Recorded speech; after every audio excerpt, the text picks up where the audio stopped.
I create, like everyone, basically with catharsis and the purpose of emptying my energy into what I'm doing.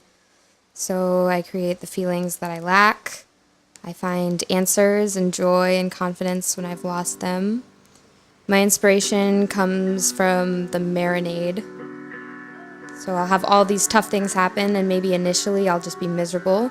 But then it's like there's a pot in my head, and all my feelings and my thoughts from that moment go into that pot, and then they mix, and then they cook, and eventually they have to spill out, and they're a song. Because that's what I've always understood, that words and music is what helps me come to terms with what I went through.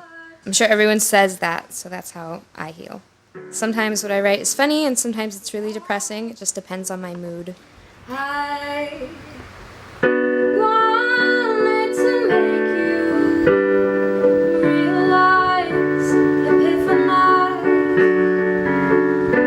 Thought I could mend your heart.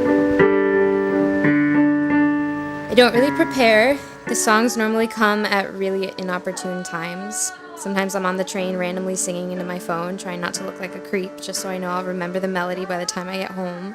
Because if I don't, it could go on to someone else, and then they get that melody instead of me, and I'm like, oh, I feel like I've heard that before.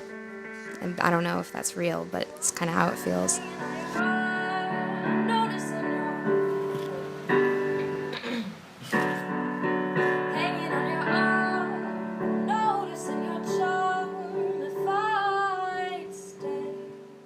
Sometimes I'll have a melody that marinades in my head, and it marinates for like 2 years, and then 2 years later I'm like, oh my gosh, and I'll have, all of a sudden I'll just have this line of this phrase that needs to be matched with that melody, and it will only match with that melody, and it feels like this great puzzle that I've just unlocked the answer to, and it's really cool when that happens. And then other times I can't come up with the words, and I have this wonderful melody, and I just sit there and I lock myself in a room for hours until I have it right. Otherwise I can't leave the room or eat or anything. I just won't allow myself to.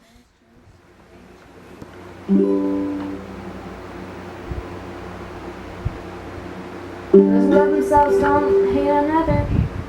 Those who love themselves don't hate another.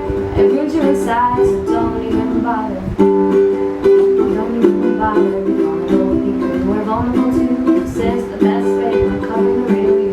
In the end, you always know you better than any other. You're on short time warriors for you to discover.